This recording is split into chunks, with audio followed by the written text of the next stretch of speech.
of Jeremy's.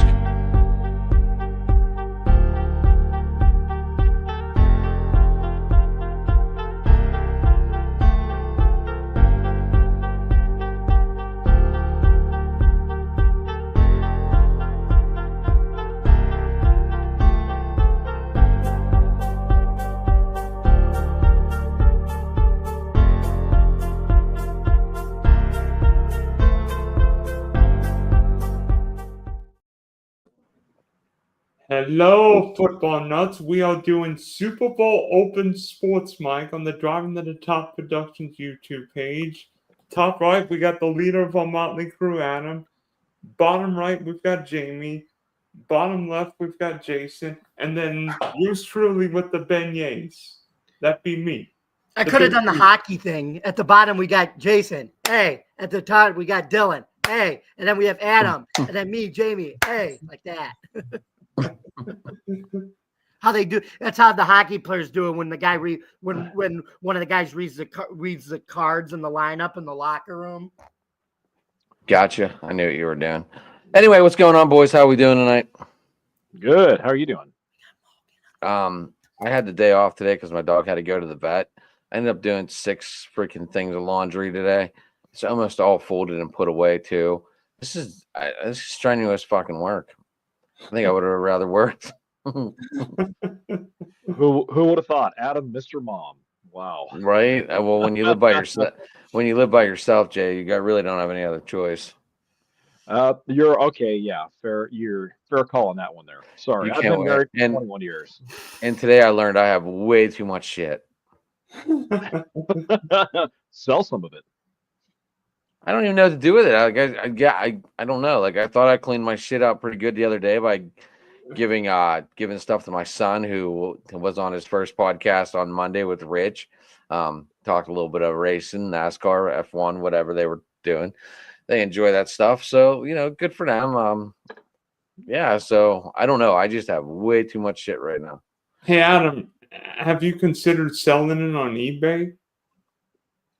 I just said I discovered I have too much shit today. I really haven't thought about what to do.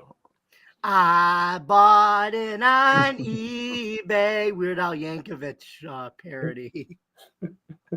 Amish Paradise, baby. Yep. So obviously Super Bowl week, guys. What's the earliest Super Bowl memory you have? The what? The ugliest or the best? No, the earliest Super Bowl memory you guys have. The Janet Jackson's wardrobe malfunction. Oh God. At least Paul McCartney's halftime show, the Rolling Stones halftime show, and Willie Parker's 75-yard opening touchdown against Seattle in the third quarter. And I missed it. I went to the bathroom and I heard everybody screaming. And then I came out and I saw he had the big run.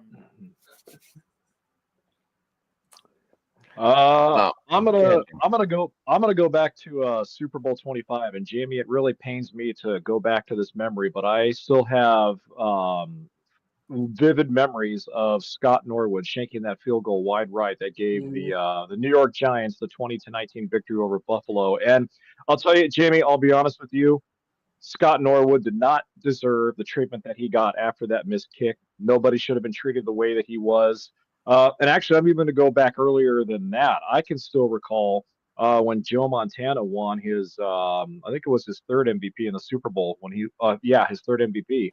So leading the 49ers to victory. So that, and then of course Scott Norwood's wide right are the earliest Super Bowl memories that I have. Well, guess what? The Giants that year, they had to beat the 49ers because the 49ers were going for a 3-peat that year, and the Giants beat them on all those field goals. Yep, that's right. But you know what, though? Even though Buffalo lost that game, that's still, to this date, in my lifetime at least, one of the best Super Bowls, most competitive Super Bowls I've ever played. It was like, it was not. I think Buffalo cut their own throats in that game because if you watch that game, the Bills scored every time they touched the ball. But the Giants had the ball for 40 minutes. And if the Bills didn't let the Giants do that, it actually would have never came down to Norwood kicking that field goal. Yeah, the way- no, you're right.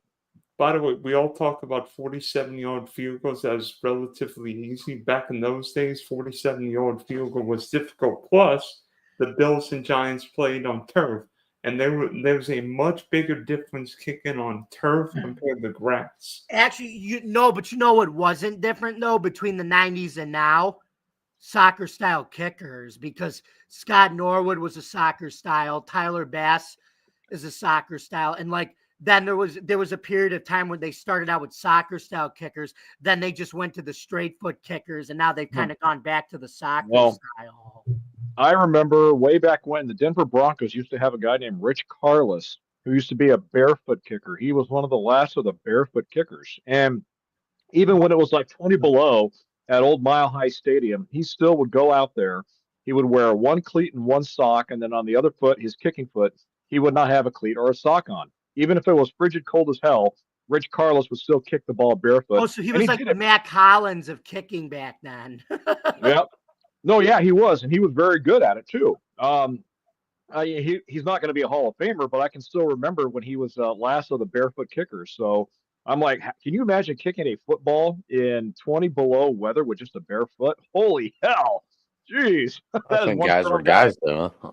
Right? Exactly. I'm gonna pick on the Bills again. Like, my biggest memory. Well, not my. Like, I remember the next day. The Leon let fumble won my buddy's dad $5,000.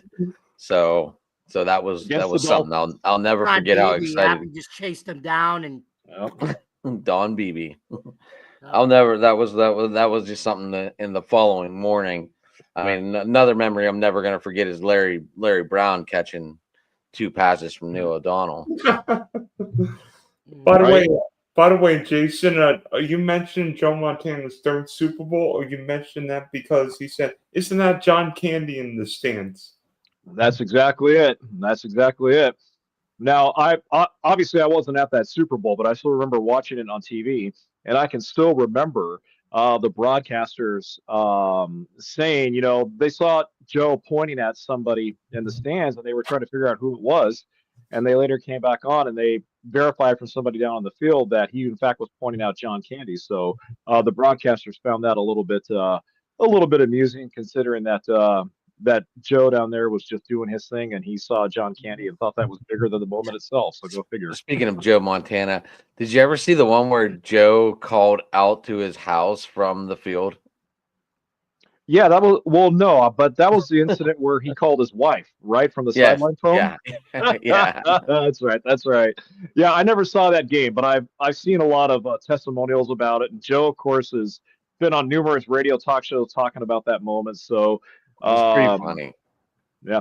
Well, I'll tell you what, Joe also ruined part of my football movie fandom, because when he got on the radio one time and said that 95% of the movie Rudy is complete bullshit and that it didn't go down the way it did in the movie, I was like, oh, Joe, you just ruined the movie for me, man. What up?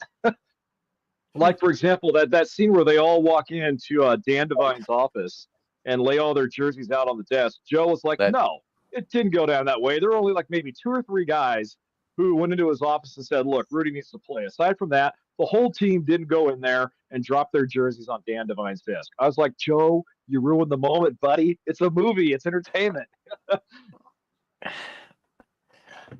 Sometimes people want the truth, though, Jay. You're right, and I understand that. Especially when you're reminding me of Tom Cruise right now. You couldn't handle the truth. You can't handle the truth. Well, and let's also keep in mind that we're talking about Notre Dame, which takes its football pride and its football history very, very, very seriously. So from that standpoint, even though it was a movie, it was in a way a biopic because it told the story of Rudy Rudiger. And so you want to get as much of his time at Notre Dame correct. So I understand Joe nitpicking about that again. Notre Dame, they take their football and their history of their football very serious. And so I respect that. So I'm jovially complaining about it. I still love the movie either way. It's still one of the best sports movies ever made. Gotcha. So with 58 Super Bowls, there have been some good ones, some bad ones, and if anybody remembers Super Bowl 24, some blowouts. What is the best Super 24? Bowl? Was that the Chargers? No, that was No, that was 26. No, 49ers Broncos was 50. No, 29. 29 was the Chargers and the 49ers. But which Super Bowl is the best one ever played? Oh boy, that's a good question. 42. It's got to be the Brady comeback. Which one? I think 42 when the Giants upset the Patriots' chance to go undefeated. That was the David Tyree catch. Yeah, that was a pretty darn good one. I don't know. The Brady comeback made it interesting versus Atlanta. Well, yeah, that was interesting. Like we all knew it was going to happen, but watching it happen was a whole different thing. Mm-hmm. I'm not even sure that New England Atlanta Super Bowl was a great game. That was a great comeback, but not necessarily a great game. I mean, you look at the New York New England Super Bowl in Glendale, and that was a team going for 19-0, and everybody's saying Eli Manning's a bum, he can't win, and then he beat the GOAT in the Super Bowl with maybe. I think the whole. You know what I think the whole funny thing is, Dylan? They beat the guy who was supposedly the greatest head coach of all time, right? But let's fast forward to a couple years later, right? What does the guy do when he has Brady, right? Does nothing, has a college coach job, and now he can't get another job in the NFL. And everybody thought he was a genius when he won all those Super Bowls. And now the guy can't even get another NFL job. Well, what about Super Bowl 37 when the Ravens beat the Niners 34-31? I mean, that was Super Bowl 47. Yeah, 47. I'm sorry. That 37 was Tampa demolishing the Raiders. The Dixie Chicks performed at halftime. Dexter Jackson, 2 interceptions. By the way, Derek Brooks too. By the way, trivia question to you guys: which famous music star was at both of Tampa Bay's Super Bowl wins? Bruce Springsteen. No. John Bon Jovi. No. Well, because Springsteen performed at 43 in Tampa. I'll give it. No, at both of Tampa Bay's Super Bowl victories. Oh, Tampa Bay Super Bowl victories. You think? So Dylan, if I understand you correctly, are you asking if they were there at the game or if they performed? Both. One she performed, and then one she attended. Okay. Oh, I think I know who you're. Shania Twain. Ding, ding, ding, ding, ding, ding. Wow, we got a winner, Johnny. She performed in 03, and then she was there in 21. Yeah, now we don't know what country music really is anymore. Oh, gosh, don't talk to me about Beyonce winning the... Oh, gosh, I'm going to end this conversation before it gets started. I know, especially taking it away from Lainey Wilson and Chris Stapleton. It's taken away from every country artist in the world. You know how many Grammys Morgan Wallen's won? 0. But yet he sells out football stadiums. I don't know. It's a story for another day. Yeah, but you also got Kelsey Ballerini. Ooh. Oh gosh. So this year's Super Bowl, we've got Kansas City and Philadelphia again. Kansas City going for 3 in a row. Philadelphia, I don't know what it is, but seemingly nobody trusts the quarterback and or head coach. Anybody can start this conversation. What are you looking forward to seeing this Sunday in the Big Easy? Taylor Swift and Travis trying when Philly upsets them with their offensive line. With their offensive line, and they just run the ball down the Chiefs' throats with Barkley. Wait, you're saying Philly's going to give the Chiefs some teardrops on my guitar? Because of their offensive line, man. They got the biggest offensive line in football. I'm kind of feeling the Eagles are like pick the win now that the refs are all coming out saying none of these games are fixed and shit.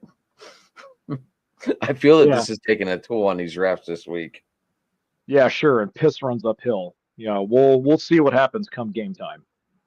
I'm just saying, Jay. Like it just sounds like, yeah, I don't know. It just sounds like it's fixed for the Eagles now. Honestly, I don't think any game's been fixed. Well, I don't know. They've been That last one, Allen had the first down for sure. well, they've been questionable calls for 100 years. I still go back to that Baltimore San Francisco Super Bowl. It looked like Baltimore held the 49ers on a couple plays, but there were calls in every game. There were calls in every game that changed Super Bowls. I think the Seahawks will on the wrong side of a couple calls in the Super Bowl against the Steelers in Detroit. That you saying that push off wasn't a push off when his arm was straight?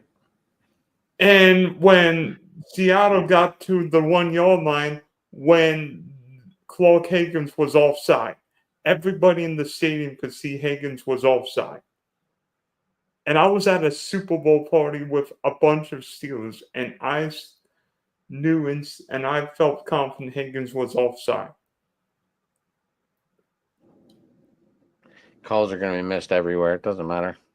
I mean, that's why you got to hire all these Aaron Glenn's and all these accountable coaches now to deal with that. Maybe put a chip in the ball where we can see whether somebody got the first down. That's what they're thinking about doing electronically.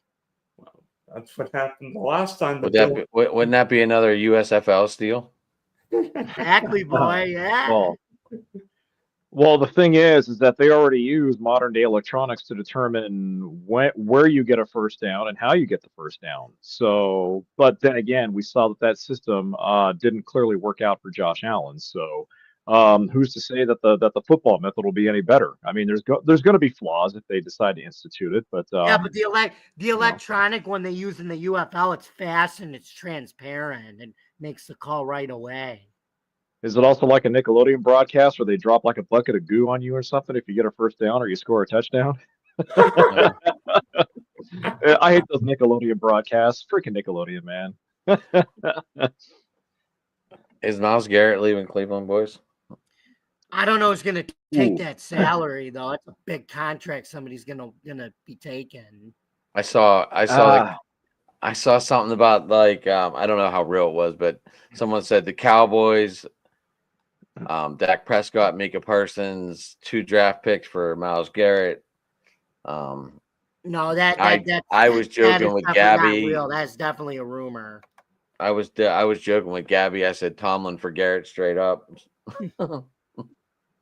I've heard rumors that Green Bay would be interested in trading for him, but honestly, I don't see the Packers, even with Garrett, a player like Garrett's talent, I don't see the Packers being willing to chew up that much salary to take on obviously, arguably the best player at his position on defense. Something I did hear that really interesting that I'm going to be keeping my eyes on are rumors about him possibly going to the Commanders, because if you look at Washington, the situation would be right for him. They have some good young players on defense. He could go in there. And they're a winner. They got cap space. They have a good young quarterback in Jaden Daniels that came within 1 game from going to the Super Bowl. And I also think in a way, guys, this could be Myles Garrett's way of basically pushing Cleveland's back to the wall. Do I believe he wants out of C-Town? Yeah, absolutely. Do I think he's maybe challenging the Browns front office here to step up and do a little more and put their money where their mouths are? Possibly. At this point, I think it's 50-50 if he goes. I think Cleveland will try and do everything they can to talk to him, to placate him, to appease him, convince him to stay. But I do think he is serious, though, about wanting to go to a winner, and I can't say that I blame him.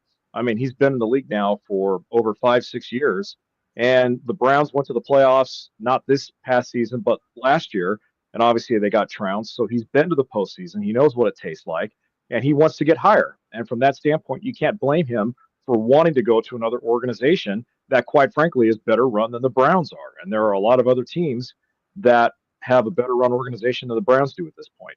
Yeah, but luckily they got the coach stability with Stefanski, though. That's the one thing the Browns got going for them is that. I mean, well, yeah, Jamie, but here's the thing, though. Kevin Stefanski is one more losing season away from losing his job.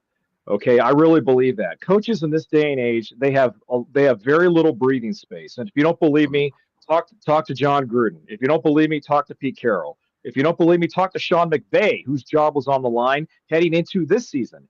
And I guarantee you, if the Rams hadn't made their last season push to get into the playoffs, McVay would be typing his resume right now. So I hear what you're saying about Stefanski, but if the Browns have another losing season next year, with or without Myles Garrett, he's probably going to be typing up his resume also.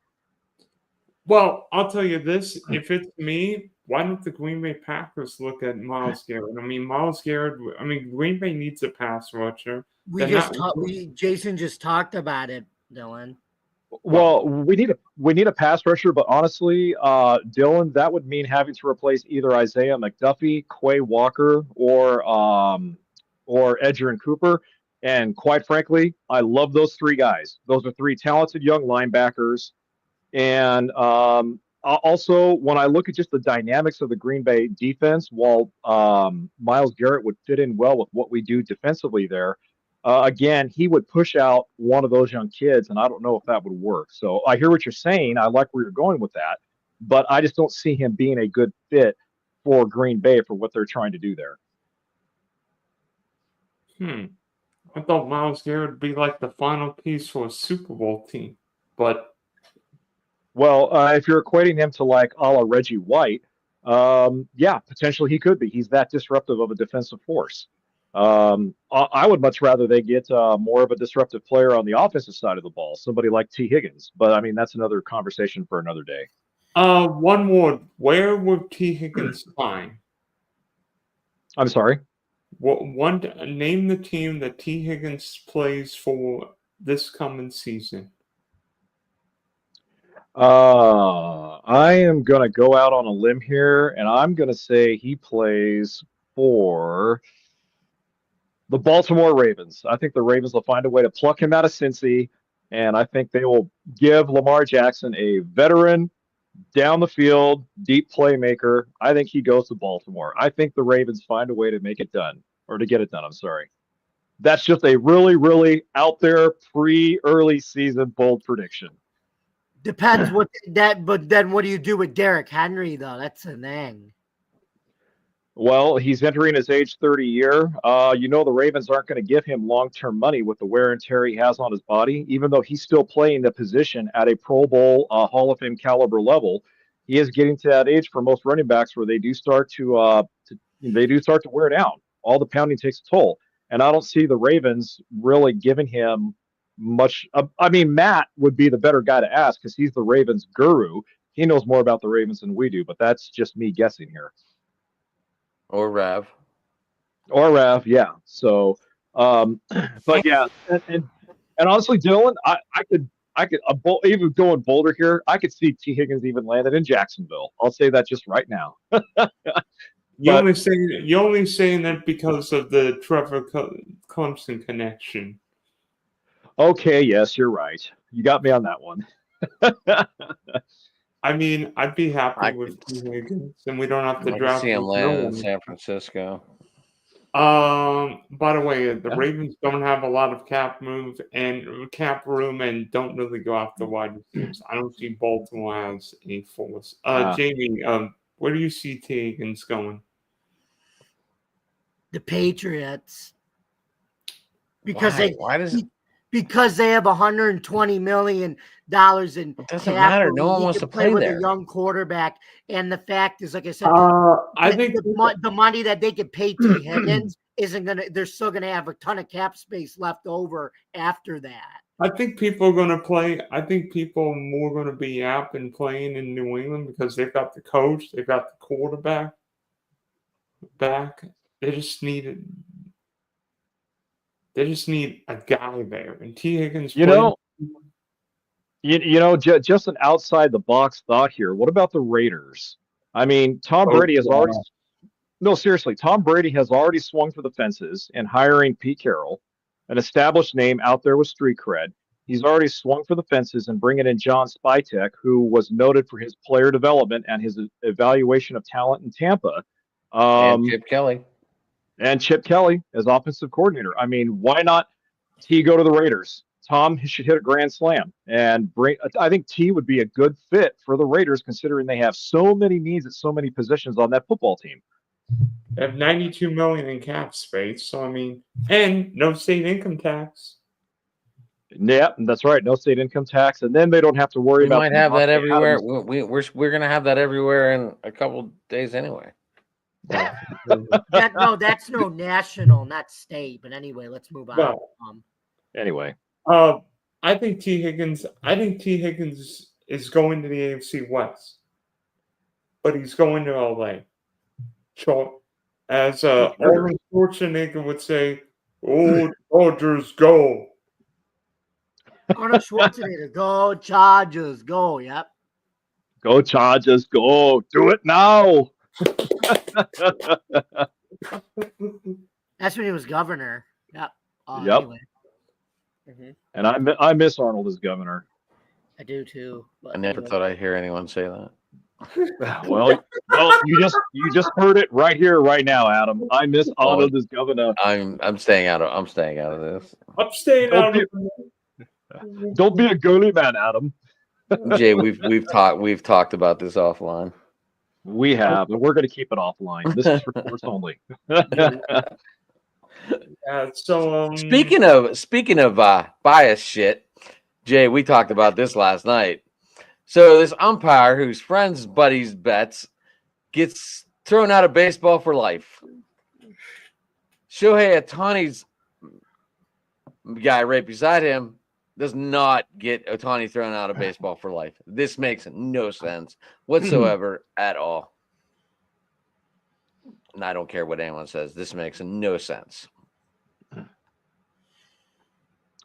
So, yeah, and looking a little bit more at that story involving Pat Hoberg, the umpire who was cut loose by MLB, according to investigations and sources, Hoberg wasn't directly involved with fixing games that he called or gambling, allegedly, but apparently he had shared an account with a bookie and a poker player who had set up accounts to use for the purpose of placing bets on baseball, football, basketball games, hockey games, the whole gamut of sports.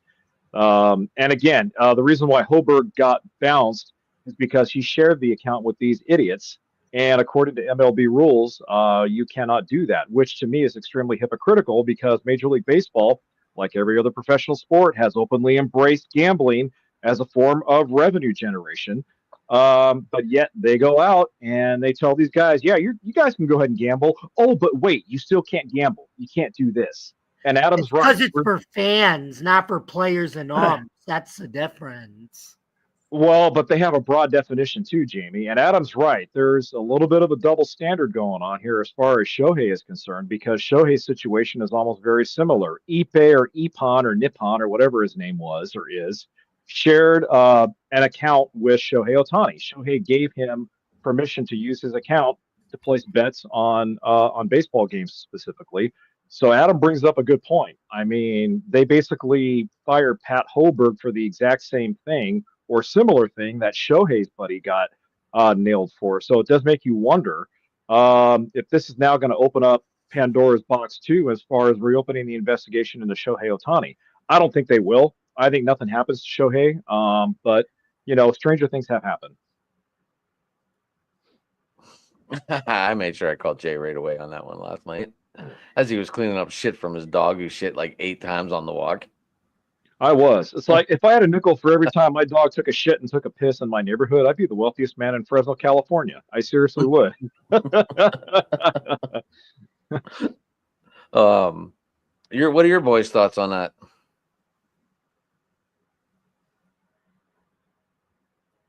Or hasn't it all dawned on you guys yet?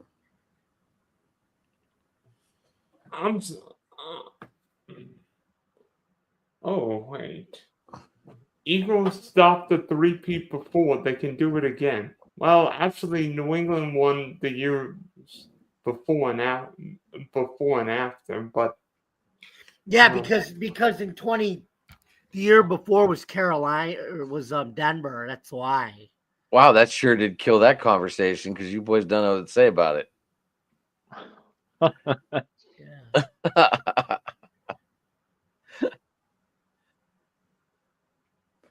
That is our other co-host there, Joshua. that I a show would mean- know. Your son. Go ahead, Dylan. What were you gonna say? I mean, speaking of Kansas City, they're going for 3 in a row. We know Pat Mahomes and Chiefs are going for 4-6. History, first team maybe to win 3 Super Bowls. I don't think. I'm not willing to call Pat Mahomes the GOAT because we've got the attention span. We've got the attention span of a pea right now, the vegetable pea. But I mean, if the Chiefs win on Sunday, where do Mahomes and Reed rank in terms of coaching football of quarterback duels? Obviously, Chuck Noll, Terry Bradshaw won 4 Super Bowls in the 70s. Walsh and Montana won 3 Super Bowls, and then of course Belichick and Brady. Where do Reed and Mahomes rank? We can only decide that whenever they're all done. You can't rank them; they're still playing. Exactly. You can't rank people that are still playing because their stats are going to change. And like I said, look at Belichick now. He got relegated to college and he can't get another job. He chose college, though. He chose college. He turned down some pro teams there, Jamie. No, but I'm saying he couldn't find another job in the NFL. He turned down some jobs. Right, because but these, don't you think these NFL teams know that Maybe that they the want to guy, do NFL. don't Maybe you think NFL teams saw that without Brady he wasn't this genius that everybody thought he was? That's my point. He has what, 8 Super Bowls? With guess who? With yeah, but guess who most of those receivers, most of those Super Bowls are with? Brady. I know that. We But all my know point, that. But my point is, Well, we still got to do some coaching. But look at what Belichick did without Brady. He did nothing without Brady with New England. His team also sucked.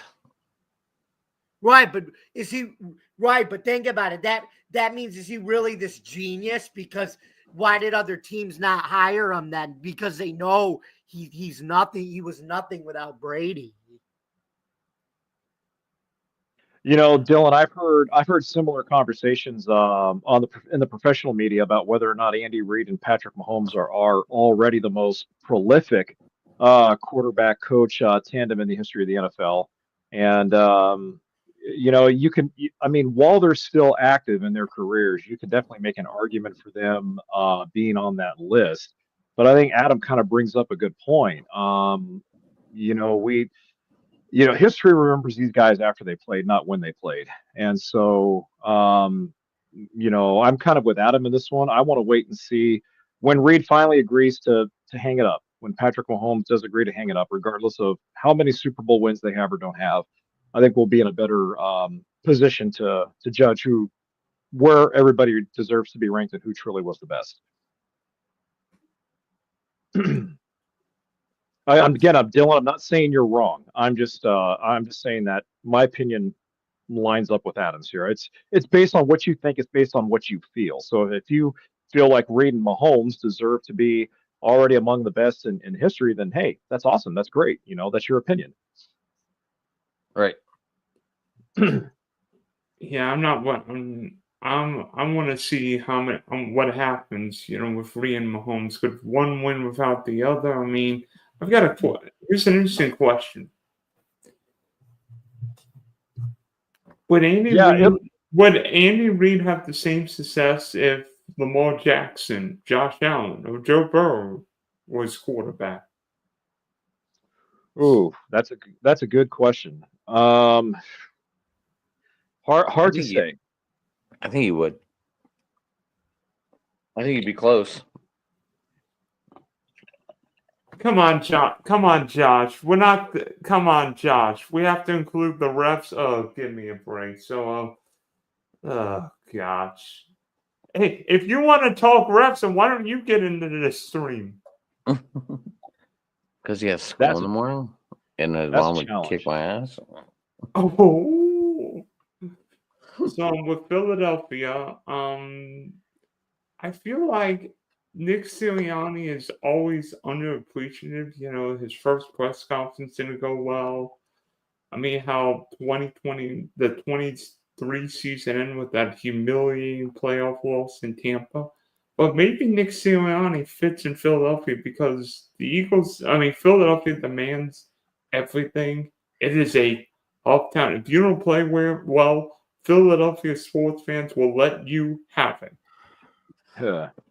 Mike Schmidt will testify to that. What those Philly fans did to those Commander fans, that was pretty disgusting. Yeah, That was hard to watch. That was hard to watch. It was. There's absolutely no place for that kind of crap in sports, and it doesn't matter what team you were. But you know that going into Philly, I when I was a young punk, I wore my Crosby jersey to a game. I took some heat. At the same time, I talked smack back, and we were laughing at the end. But I know it's very dangerous to wear a enemy shirt in the Philly. Well, I can't even begin. Yeah, and look, guys, my own personal experience when I've gone to Dodger and Giant games up at Oracle Park wearing my Dodger gear, I will have Giant fans cuss at me. I'll have Giant fans cuss at my wife, my daughter. I've had Giants fans throw bottle caps. I've had them throw pennies and quarters and other very hard objects at me. And I'm just sitting there minding my own business, watching the game, rooting my team.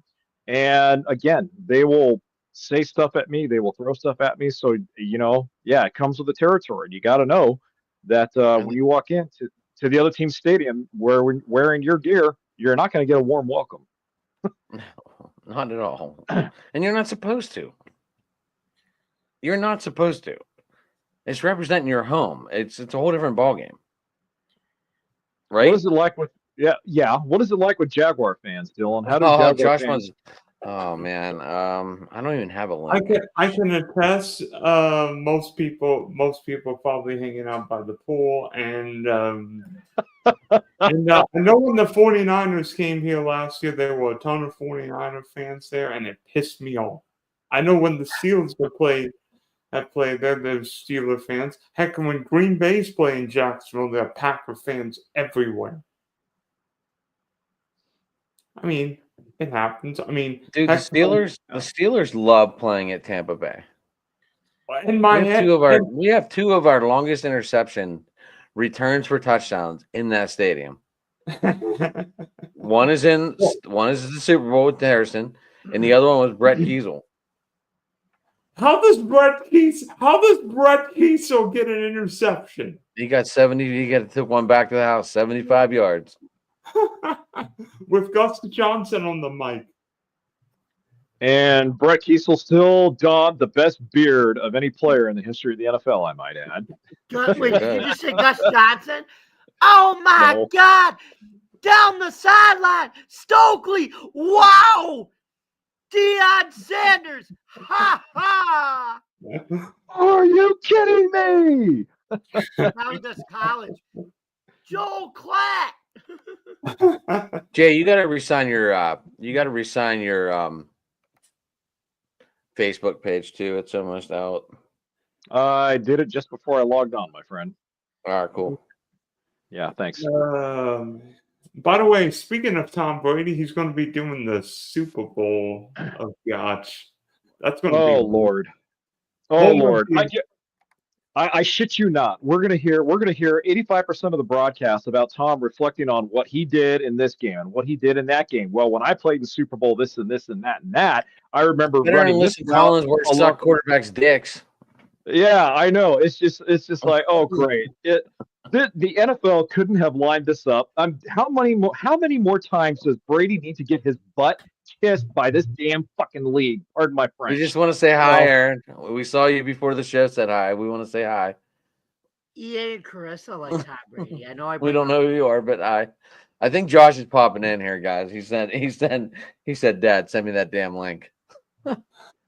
Hey, Dylan, at least Tom Brady doesn't sound like he needs to down a whole bag of Ricola cough drops like Tony Romo does on CBS. The ladies are you guys love Tom Brady. What was the punter's name for the Redskins? The ladies still love him though. What was the punter's name for the Redskins? Tess or something? Trent Wade? No, wait. Well, anyway, that guy has 23 yards passing, which is more than Tony Romo and Dak Prescott in an NFC Championship game. Wow. Stat of the day. Stat of the day. By the way, I've got one for you. Blake Bortles has got more passing yards on Championship Sunday than the Cowboys do the last 30 years. What's happening, buddy? How's it going? Everybody, this is Josh. I'm the one who's been commenting on almost every stream. Now you finally can put a face to the comments. Hey, I love your sign in the background, but that's a story for another day.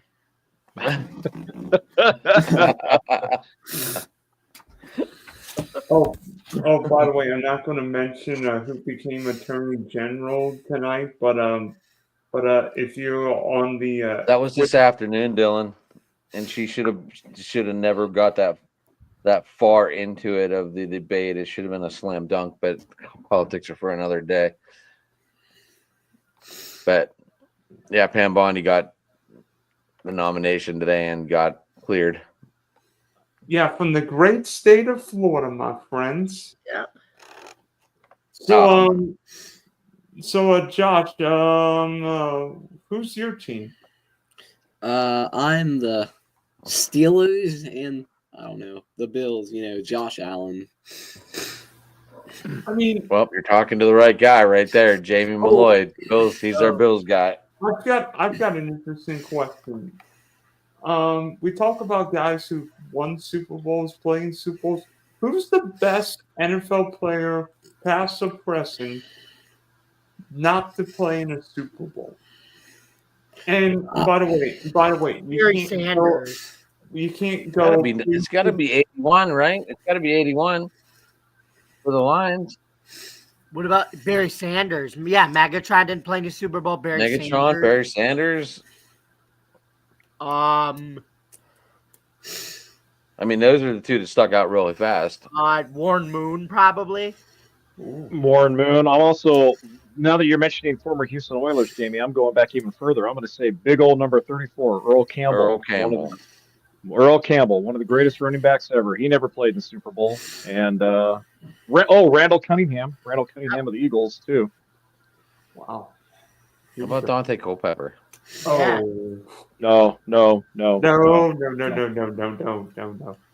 He never played, or he just sucks? Because he threw to two pretty good guys. Chris Carter. Yep. And Randy Moss. Well, Randy Moss played in the Super Bowl.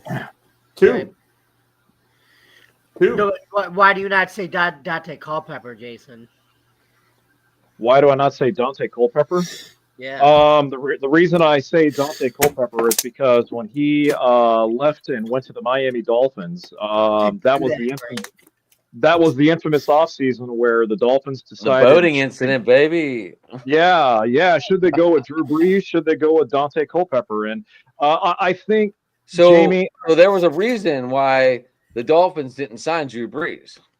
So the reason why is because of the injury. Talks about it. The reason why is because the Dolphins had serious concerns about Drew Brees because he injured his shoulder when the Chargers were still in San Diego the year before he hit free agency. And the Dolphins weren't convinced that the medicals on Drew Brees told the true tale about whether or not he was going to be healthy. In fact, Drew Brees even said, Adam, before you said, Drew Brees has said numerous times he was ready to accept an offer from the Dolphins to play in Miami. But because Miami was so concerned about him and they got cold feet at the last minute, they did a hard pivot and they went towards Culpepper. And ironically, it was Culpepper who ended up suffering more of the injuries than Drew Brees did. And we all know what happened. The rest is history. Go ahead, Adam. I'm sorry. Drew Brees asked the Dolphins not to say anything about the injury. Oh, really? Yeah. Wow. Interesting. I mean, trying to think of even. Josh, what else you got, buddy? I Who you got this weekend anyway? I got the Eagles because I hate the Chiefs. I'm a D1 Chiefs hater. Who do you I have? have two, Josh, but here's why. Their big offensive line and their big D line. Kansas City hasn't really played. Their defensive line hasn't really played an offensive line this big, and the way the Eagles can ground and pound if they do that well against Kansas City. So with Barkley, that's Kansas City. That's actually their weakness. You can run the ball on Kansas City. Teams have done it. The Saquon Barkley will save us. So, Josh, let me ask you this question real quick, Josh. If you just for the moment take Saquon Barkley out of the equation, who's the one player that needs to step up big for the Eagles? Can be either offense or defense. I don't know. It's got to be Jalen Hurts. Jalen Hurts? Okay. Because all right. Does AJ Brown had to get a monster Super Bowl monster game in the Super Bowl 2 years ago? Josh, you have right. It's Jalen, but it's Jalen Carter. I think Jalen Carter is the most important player on the field for both teams because if Jalen Carter's wrecking whole lines like he did in the divisional round, Kansas City could be in trouble. But if Kansas City keeps him in check and Philadelphia didn't have a sack when these teams played 2 years ago, Kansas City will win this game. I have Jalen Carter on my IDP team. Not a bad investment. Oh, by the way, the Big D Brain says Kansas City wins 30-26.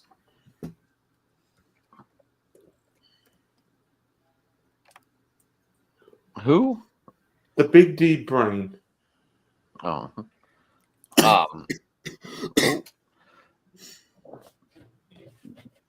What was I going to say? I don't know. What were you going to say? So who holds the longest TD pass in Super Bowl history, obviously? I want to say it's Dylan left when I start asking questions. I want to say it's Steve Young, but I don't think that's correct. Oh, I'm gonna wait for our guru to get back because I don't know where he went. Okay. Well, in that case, then I take back what I said about Steve Young having the longest pass in Super Bowl history. Look, I'm not going to be like Dylan and ding, ding, ding. I want you all to answer it. All right. Gosh, I don't expect you to know much of this history. We didn't give you a lot of time to study. I didn't know you were jumping in. I would have said look up some Super Bowl history.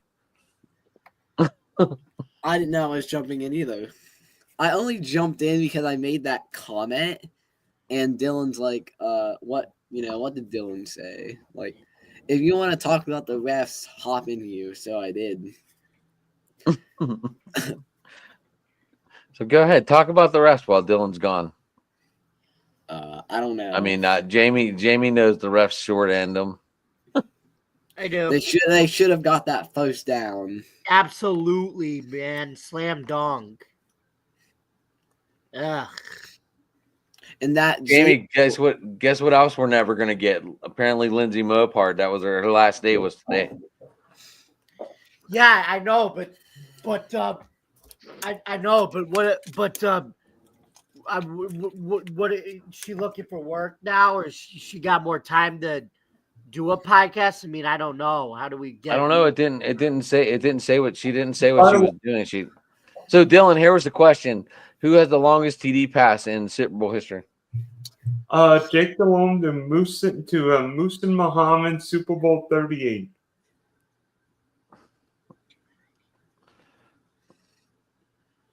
Jamie? Huh? What?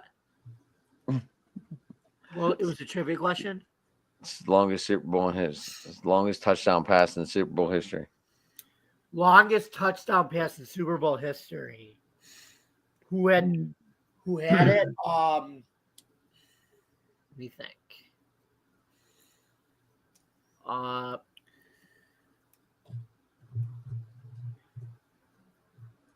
Troy Aikman, Super Bowl 27. I don't know. No, not against that Steeler defense. That was against the Bills defense. Super Bowl 27 was the Bills. The Bills, sorry. The Cowboys. Jay, you sticking with Steve Young? No, I'm going to go Jake Delhomme to Muhsin Muhammad, Carolina Panthers, Super Bowl 38. Yep.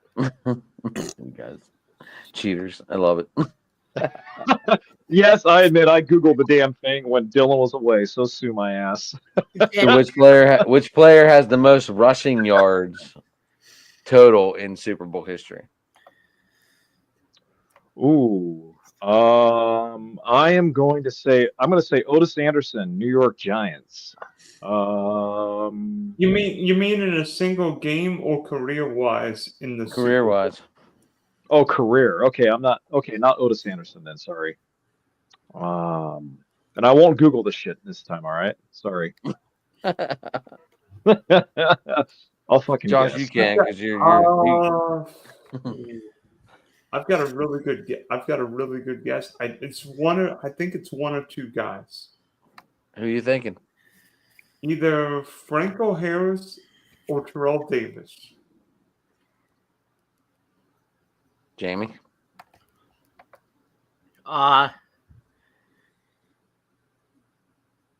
Who had the longest run we're talking about, right? No, most career rushing yards in the Super Bowl. Oh, Tim, what's his name? No, I know Timmy Davis set the record for like 190 against the Broncos in San Diego. No, there's another guy, Tim, what was his name for the Washington Redskins? He had 204 yards against Denver. I think it was this is career in the Super Bowl. Oh, who had what? Career, not game day. Career. That's why I said. Barkley. Wait, Saquon hasn't played in a Super Bowl. Barkley hasn't played in any Super Bowls. He is this year. Right, but he's not going to catch any of these guys. It's his first game. He's got 2,005 yards. Oh, you're saying who had the most career and played? In the Super Bowl only. Emmitt Smith. Jay? I'm gonna go with Jamie. I'm gonna say Emmitt Smith. Josh, you taking a shot at this one, or are you gonna leave it out? I don't know. I googled it. It says Franco Harris. Franco Harris. Love it. Well, Steelers playing in 4. By the way, yes. you guys cannot stump me on Super Bowl trivia. Good luck. So Dylan, who has the most career tackles in the Super Bowl? Okay, oh gosh. I was going to say Jack Ham or Jack Lambert. Josh is Googling it. I mean, not tackles, not. So we'll come to Josh last. That way you can have the answer. Jamie, you Googling it too, or you not? So, Adam, what's the question? Who has the most career tackles? Who has the most tackles? Yes. Lawrence Taylor. I don't know. I didn't know this one either. I'm actually going to stay in the. I'm actually going to go with. I'm going to stay in the realm of the steel curtain defense. So I'm going to say it's Jack Lambert. Josh, what'd you Google? Yeah, but Denny. I don't know. I don't know if I got it right. Rodney Harrison. Yeah, with 34. Dan Morgan. Dan Morgan of the Panthers? No. Who's that? Wow. He only played in 1. From the U, Dan Morgan. What is that? Okay. Okay. Not. You said Super Bowl knowledge, so I was like, I'm digging deep in this one because I know Dylan's going to be off the wall and ask. Not tackles. Not tackles. I'm not counting how many. So most career fumble recoveries. Oh God. I'm not Googling this one. Okay. That's enough. I'm not looking up fumble recoveries. I didn't know this one either. I was going to say William McGinnis. Nope. Oh, I was waiting. Sorry. My God, it's the delicious Grand Slam from Denny's. What's your answer, boys? Yeah. Yummy. Can you say the question one more time, please? Most career fumble recoveries in the Super Bowl. Most career fumble recoveries in the Super Bowl. That's a tough one. Oh, Charles Haley. You already threw out. Are you changing your answer again?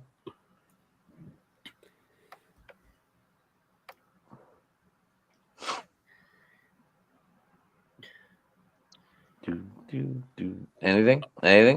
Google coming up? I'm not Googling. I'm not Googling. I'm looking at you. I'm looking at you like you're my first date at Denny's. Oh. All right, I'm just gonna throw a name out there that a lot of you guys probably haven't heard of. There was a linebacker who played for the 49ers by the name of Keena Turner. I'm just gonna say Keena Turner. Okay, there you go. Tina Turner, wasn't she a singer? No, you're thinking Tina, silly. I'm talking about Keena, Keena Turner. He was a middle linebacker, outside linebacker for the Niners during the gold rush days of the 80s under Bill Walsh. Jamie?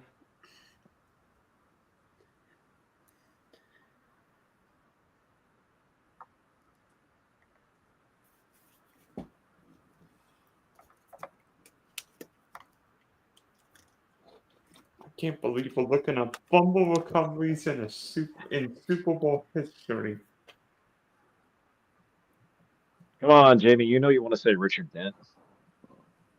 Wait, what? Huh? Richard Dent. Richard Dent. Monsters of the Midway. Larry Seipel. Larry Seipel. Wow. Wow. He played for the Broncos? Dolphins. Oh, the Dolphins? Okay. Was he on that no-name defense in 72? So we'll stick with defense. Why not? Which player has the most pass deflections in the Super Bowl? Okay, objection. I'm calling a 20-second timeout. Enough with these pass deflections. This is the last question I have. So this is the last question I have. I'm only gonna come up with 5, and maybe I'll stop. Most pass deflections in the Super Bowl. I'm gonna say right off the bat, Deion Sanders. He only played in 2. Hey, he still played. I'm saying Deion Sanders, baby. Neon Deion. Josh, you got any guesses? No. Can I say I Googled for the fumble recoveries and it says Patrick Mahomes. I don't know what I Googled to get that answer. What do you do? Fumble it himself and pick it up? The great Patrick Mahomes. I think the most fumble recoveries Tony Romo when he botched his field goal snap. I was going to say Ty Law. I thought the law won. That's a good guess. Jamie, who you going with? Oh, pass deflections. Pass deflections. Career Super Bowl. Rodney Harrison. No, we got to go back to the 70s, boys. Mel Blount. Mel Blount of the Steelers. Steelers. Would have been my next guess. Rodney the Hitman Harrison. Mel Blount. All right. All right. Now, Josh, Jason, and Jamie. Boy, you should start a music band called the 3 J's. The Triple J's. You guys have trivia questions for me. Well, Josh's nickname, Josh's initials are Jam, so that'd be the 3 J's and Jam. Anyway. Right. Do you guys have trivia questions? Yeah, Josh has Josh Allen in his name. I'm thinking of one. That was my 5. I did my homework. Oh, here we go, Dylan. I have one for you. Which NFL teams have been penalized the most in Super Bowl history? There's more than one. Which teams have been penalized the most in Super Bowl history? Wait, do you mean total-wise or in a game? A total. I'm gonna pick There's the Steelers. there's two teams. The Steelers Okay, who's your other team? and New England. I was gonna go Okay. Steelers in New England because they've been in 8. Okay, Jamie, what about you? What was the question? The question Are you is, fucking paying attention, you fuck. Hold on. What was the question? so Jamie, the question is, which two teams are tied for the most penalties in Super Bowl history? And that's career, not a single game, but I'm gonna Correct. say the Raiders Mhm. because of John Madden. They used to get penalties all the time, Okay. and let's see. Oh boy.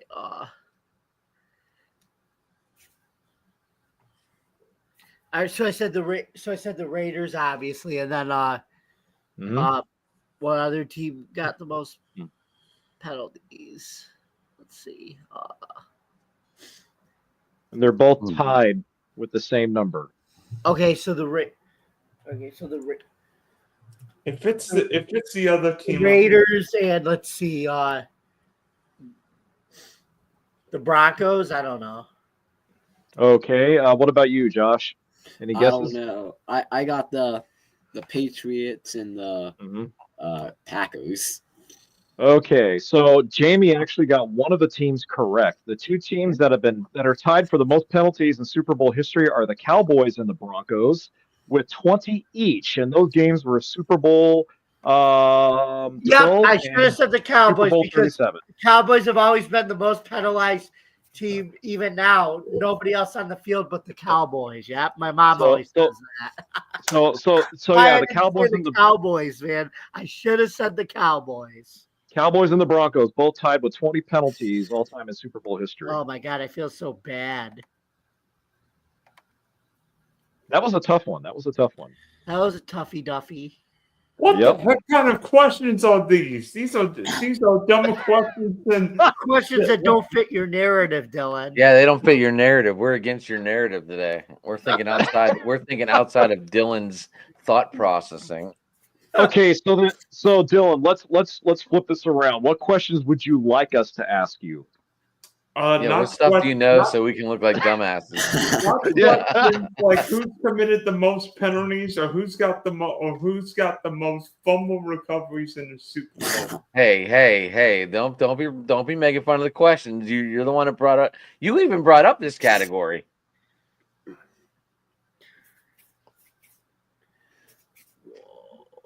Just ask common sense questions where everybody's got a fighting chance.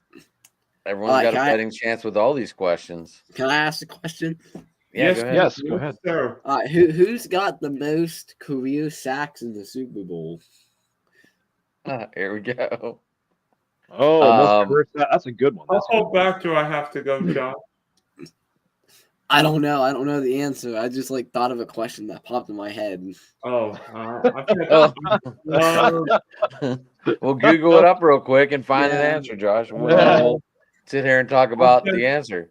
I've got a couple. I'm gonna say Bruce Smith. I'm gonna say Bruce Smith too. That was my first guess. I was thinking either Bruce Charles Smith. Haley was up there too. Charles Haley. Charles Haley's my guess. That's a good I was guess. thinking Bruce Smith though. I don't know why. Yeah. But Jamie, you don't seem to be jumping in on that bandwagon there. Oh, the brute. What? Who caused the fumble against the Giants? It was definitely Bruce. Do you even pay attention to what the fuck we're asking? Hold on. Let me see. Well, darn it, I'll I'm half start paying right. attention now. Darn it, I'm half right. It was Bruce Smith. I'm half right. Charles Haley was one, and the other one's a recent guy. Chris Jones. No. Chris Jones, bitch. If you think Super Bowl 50, Oh, Von Miller. yes, Aaron- Von Miller, Yeah, because you said Super Bowl 50, baby. Von Miller and Charles Haley with 4.5 each. Okay, now can I give you an example of a question I would love you to ask me? Something you know, right? Go for it.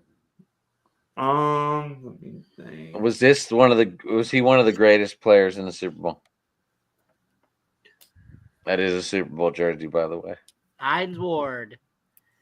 By the way, the best throw of that game was made from a wide receiver. No shit, and a former quarterback at Indiana, at Illinois, right? Antoine Randall. Oh, Indiana. But that throw would have never happened if Roethlisberger doesn't throw that block.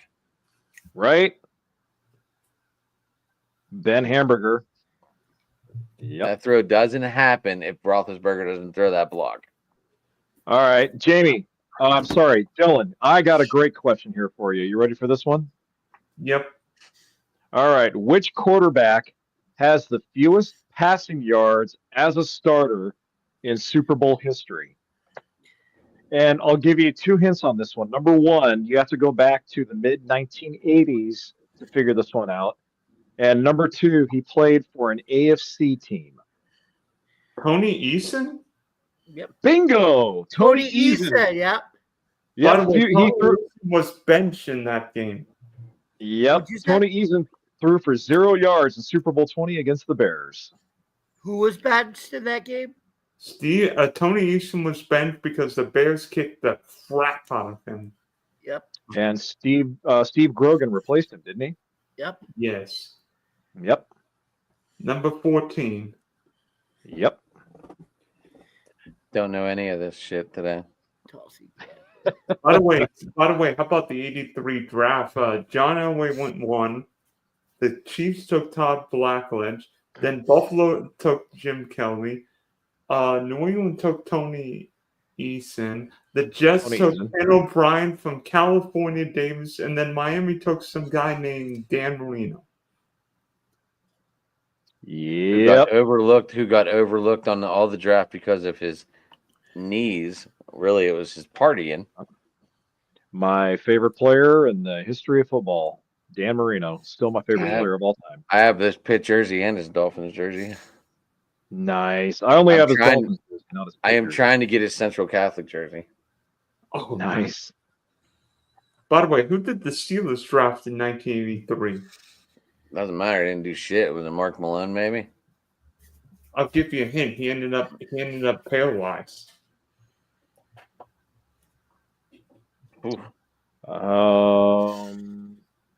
Defense or offense? Defense. I have not a clue. His nickname was Senor Sack. Oh crap. Senor Sack. Oh man. I'm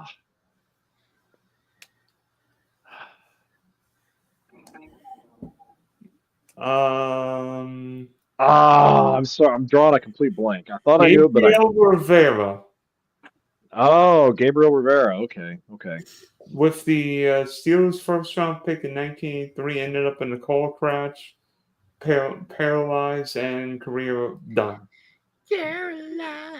And instead of drafting Terry Bradshaw's replacement, the Steelers drafted a guy who played, an hour in the league.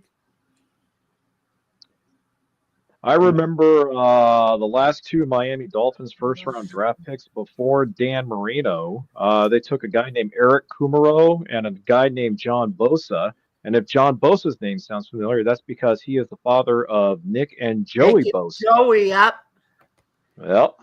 I paid attention to that one. Here we go. So, Josh, do you have any Super Bowl questions for me? No, I just asked one, so...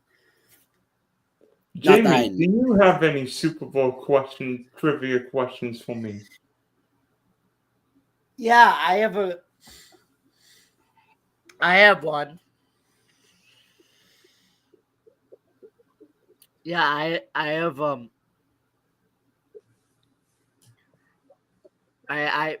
I do have one. So who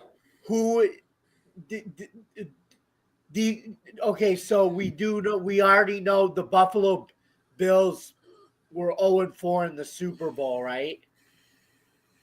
What other team, NFL team, in league history is also 0-4 in Super Bowls. Who are the Minnesota Vikings? You got it. The Purple People Eaters. Do-do-do-do-do. By the way, do you guys remember the Jeopardy show when the Super Bowl was in Minneapolis and the contestants didn't even try answering the Super Bowl question? Yes. Fair catch. Fair catch, and then Alistair Beck said, "If you get this answer, if you buzz in and get this answer, I will die." Who are the purple people? Be back. So I have a question for you guys. If they played the Super Bowl overseas, would that be a shot in the face to everyone? Yeah, isn't the Super Bowl like the Great American Game or something? Yeah. I mean, They want to do a Super Bowl overseas, but I don't know if it'll happen. I don't think it should happen. That'd be like having a. I don't know. I mean, I think the NFL is big enough to do whatever it wants, but the Super Bowl should be played in the U.S. in all likelihood. Yes.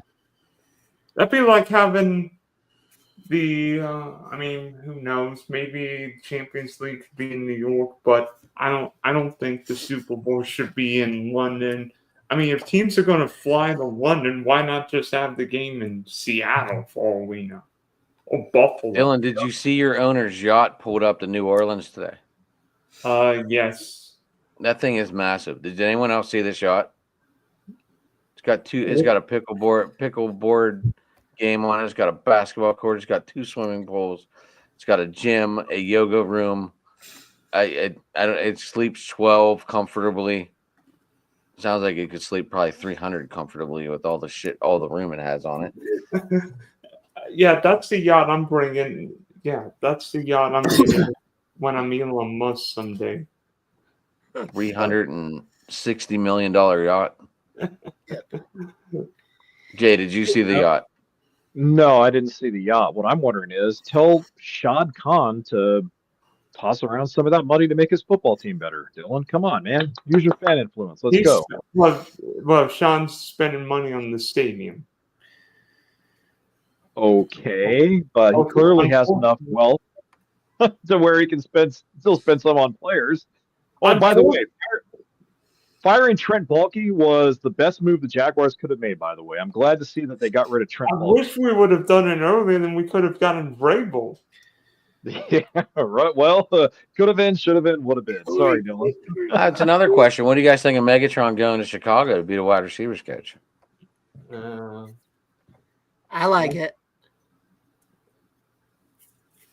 I honestly don't know what to expect this year. I mean, I didn't ask what you expect. I just asked what you thought. The NFC North this year will be a grind. I mean, I think you could have 4 teams that win between 9 and 13 games. I think this is a good move by the Chicago Bears organization. I never thought I would ever hear myself say that, but the Bears need stability. I didn't think I'd ever hear you say it either. I know the Bears need stability and structure everywhere, especially not only in the front office but down on the field in the ranks of the coaching staff. And Ben Johnson's all about accountability, and that's what the Bears need: accountability.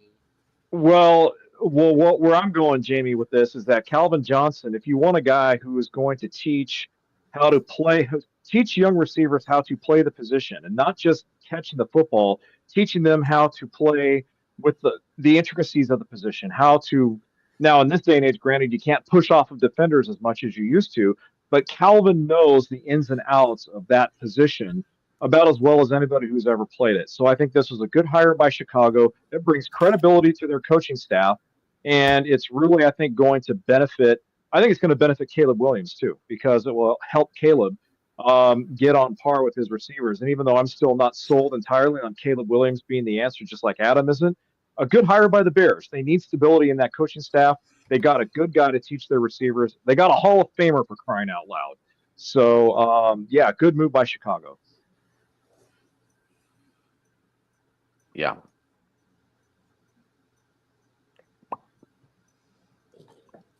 I mean, the Bears still don't have a 4,000-yard pass. So still, I mean, that's unbelievable. I mean, seemingly everybody throws for 4,000 yards anymore. By the way, the Purple People Eaters were Alan Page, Carl Eller, Jim Marshall, and Gary Larson. I think you asked. I don't recall asking, but all right.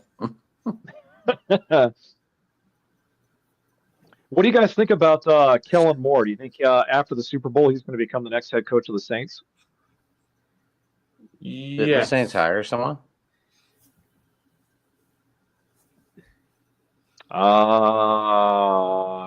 I could have swore they didn't. I might be wrong, though. Let me see.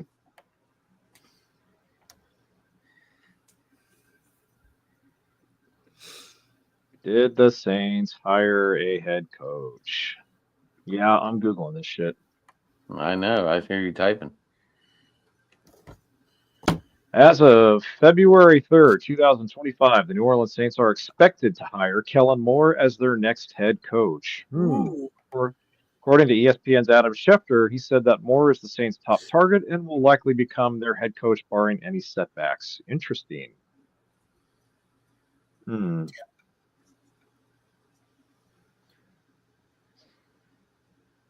Kellen Moore is going to be great. Well, Kellen Moore is going to be one of two things. He's either going to be a great play caller who becomes a great head coach, or he's going to remain a great play caller who doesn't become a great head coach. So he's either going to be the next Josh McDaniels or the next Adam Gase. I think he's going to be a great head coach. The Cowboys should have hired him. Oh, well, I mean, I can understand Dallas hiring him because obviously he was an offensive coordinator there in Big D, so he knows Jerry about as well as anybody, I guess. But something that I heard Ross Tucker, NFL analyst, say a long time ago, guys, about offensive court or any coordinators being a head coach, is that you can be a great play caller at what you do, both offense and defense. But if you don't know how to be an effective manager of all the different personalities in the locker room, then you're not going to be a successful head coach. And Jason, that was the point. That's why the Cowboys went with Schottenheimer, because Schottenheimer may not be a great play caller and his rankings aren't that good, but he's good at running the ball. The one thing they said he is he's a disciplined guy and he holds people accountable. And that's what you got to be a good head coach. That's the one ingredient you got to be a head coach, even as a coordinator.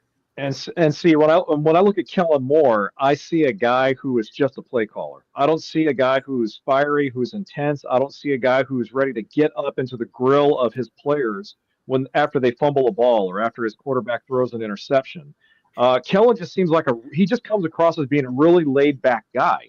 And I don't know if he would be able, at least right away, be able to do what you just alluded to there, Jamie. So, again, he's either going to be the next Josh McDaniels and Adam Gase, or he's going to be the next, the next Eric Bieniemy, or he's going to be the next Andy Reid, because Andy Reid started life once as a coordinator, and look what he became. So you just don't know. You just don't know with these guys.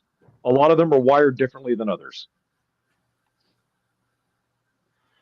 Right. But I think, given the Saints situation, though, when the Super Bowl does end, I think Kellen Moore is the best option for the Saints, moving forward. Just because, again, but who wants to go into there taking that kind of? We talked about this last week. I mean, the Saints are in cap hell. They are in cap hell. They're in cap hell for like 6 years or something. Yep. Like, this is not a pretty situation. It's not it's not a pretty situation for any coach to walk into. Yeah, I mean, if I was taking this job, I would walk in and say, look, we're in cap hell for 6 years. Either you guarantee me for 10, so I have 4 years to build once the cap hell ends, or I'm not taking the job. I mean, because you can't expect someone to come in there and take this job and not do anything because there's no room to move anyone. You can't grade him. You can't grade him, Jay. You can't. You're right. It's unfair to grade him, and I can also tell you too, Saints aren't going to give him no freaking 10-year deal. Just they're going to that would be the bet. Like, Yeah. Like, you know what I'm saying? You're like, everyone hears it. You need to get out of this, and you need to be there for it. Yeah. Well, hey, we'll see what happens. Because this coach that wasn't there when this cap it all went to shit. Nope. Hey, Josh, I suggested to the guys last week that Pittsburgh should trade T.J. Watt, George Pickens, and a couple picks for one of these quarterbacks. Whether it be probably should do or Cam Ward this year. Am I crazy? I don't know. I'm like on the I don't know anything. I don't really watch football that much. Like I'm like learning. He's Like- learning, guys. That's why he's here to learn. He probably learns more from us than he does at school. Like Dad, did you watch the my podcast last night? I did. I watched it. Yeah, you saw what I said. Yeah, Right. and yeah. And Rich goes, "You take after your dad too much." I text Rich. I'm like, he's not even with me half the time. Yeah, my thoughts for the Steelers are we need Fields and we need to get rid of Tomlin. Everybody get up. Jay's taking phone calls. Business, baby, business. Yeah. I mean, there's a lot of people that are saying get rid of Tomlin for sure. For sure. But who's gonna replace him? Who's not going to want the job? Look, we just talked about Kelvin Moore. Now'd be the time to do it.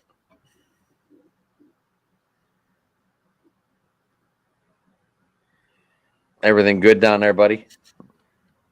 Yeah, it's good. I'm gonna have to duck out in a few minutes, but it's all good. Yeah, we probably should end this at 1:30. Jay, you got 9 minutes. We can go 1:30. Yeah, I have 9 minutes. My daughter is the manager of her high school's varsity basketball team, and she just called me, said she needs to be picked up. So I have exactly 9 minutes to spare. I'm all good. All right. Anyway, I want to talk about why I got on here, which is because Dylan, I made the comment. You need to include the refs in the conversation to the Chiefs. Like, I want to talk about that. Go ahead. Talk about it, boy. You're throwing me under the bus. Are you throwing me under the bus? Hey, Dylan, if you want to be the man, you gotta beat the man. What? Woo! Get out. Oh.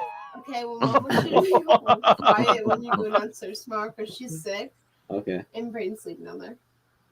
Is that my Yeah. daughter? Yeah. Is that my daughter? Yeah. Hold on, I gotta go close my door real quick. Wait, Adam, is that you, knucklehead? That's my son. And that was Anyway. my daughter. I'm sure she just saw my post and she's like, "Why is Josh on a stream right now?" She didn't see who she thought I was calling someone. Oh, By the way, Josh, how old are you? You look 15. Yep, I'm 15. Okay, so wait, why did you come after me saying? Because you're the one who said, like, I made the comment and you're like, if I join. I'm kidding. talking about the refs. Like, Um, yeah, that one right there.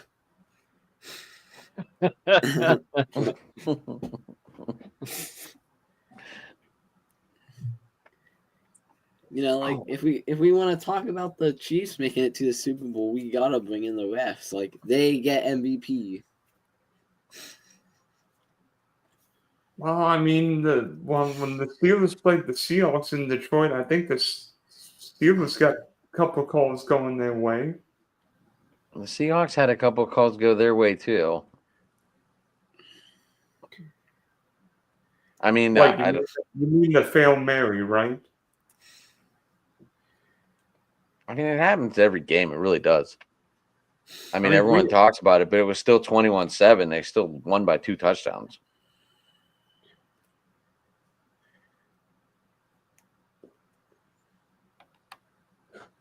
Seattle still had to stop them, and they didn't. Well, maybe if the refs actually didn't call pass an OPI, like I don't remember OPI being called but 3 times, and 2 of them won the Super Bowl. Dylan, if your arm's fully extended and you push on the other player, that is offensive pass interference. I mean, I saw Michael Irvin do that once in his Everyone's Super Bowl. talking. He's talking about everyone remember that Jeremy Stevens push off in the end zone. Yep, I do. That's the play Dylan's referring to. Oh, I better not do that. People might think I'm doing something else.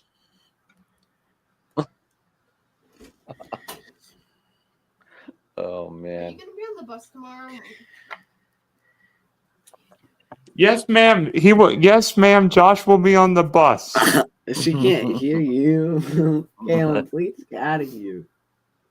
All right, come here. If you at least gonna make an appearance, come on. Oh shit. Oh no! What's wrong?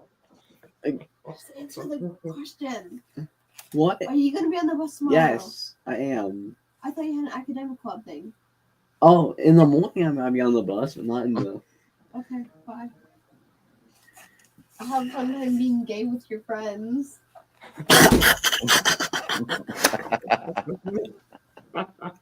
No, we are not. No, we are not playing Warzone right now. We're not playing Hey. battles then. Josh, Can't. Josh, tell her we're playing Fortnite, Josh. Yeah, I'm playing. Yeah, I'm playing Fortnite with my dad and a bunch of his friends.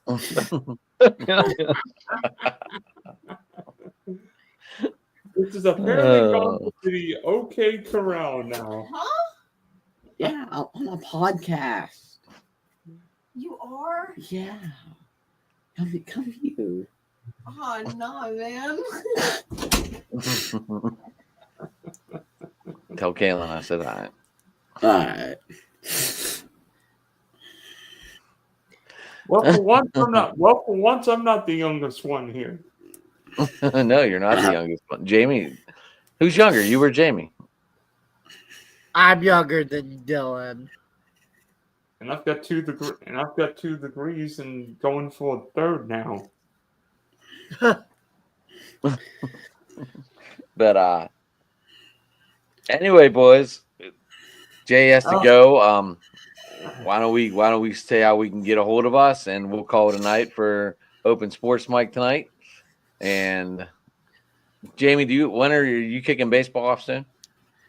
I will in March when the Yankees start on the 27th.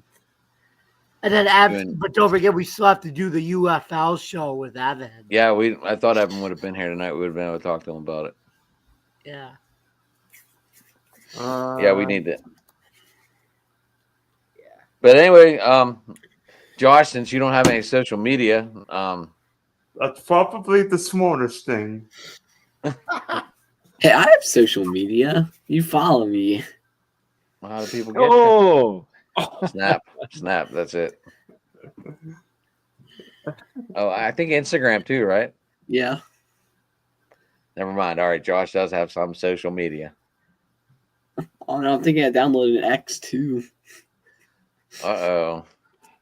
Yeah, so people can get to me. hey, Well, you go better ahead. be careful. Better be careful, Yeah. Josh. That's how your dad tracked me down. Yeah. Anyway, all right. Let's get back to the show, Jay. You got places to go. I do. I have more Oh. clothes to do in the fucking laundry. I don't know. I guess you can find me sometimes on here or at the 2 tire change with Big Rich. You can. I don't know. All right. And that's a Monday show, guys, just to let you know. Racing's Monday. Starting the Right week on. off flying. All right. Big- Josh is an F1 guy, guys. F1 guy. That makes sense. Oh, I'm the biggest Lando Norris fan. Oh, are you a bandwagon? No, I've been a Lando Norris fan for like 5-6 years. Ever since 2020. 2020. When did he start racing? 2019. Josh is looking for the car. What car? Oh, I thought that's what you're looking for. Oh, speaking of cars, I don't have Oh shit! Here we go.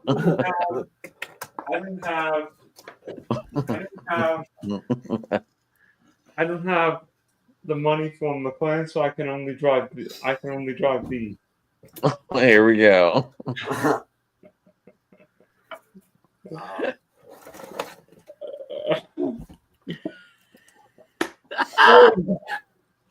Oh man, that's a center car. Yeah.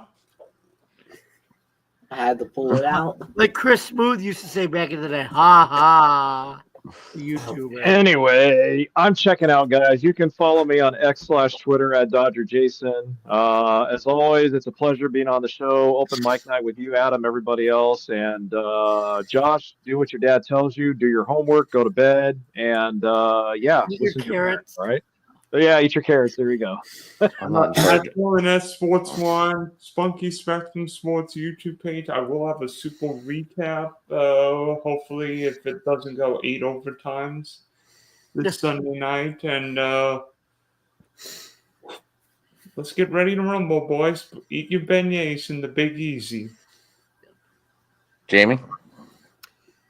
You can find me, yours truly, at Bill's Chat 1, at Bill's Mafia Chat, and also Jamie Malloy, the unbiased journalist, at DJ Dog Tags on X and theforkball.com, where I write about all sports.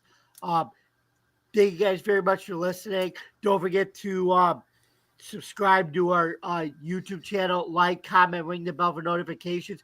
For more content on Driving to the Top Productions, please visit our YouTube page, Twitch stream, Facebook stream, X stream, wherever you consume your podcasts. Jamie, I just want to get a chalkboard like Woody did, and on that show, it just says ditto. Anyway, find me at driving to the top on YouTube. Obviously everything Jamie just said about the YouTube channel. You can find me at Sports Talking It on Twitter. And I thank everyone for tuning in tonight. And everybody have a good night.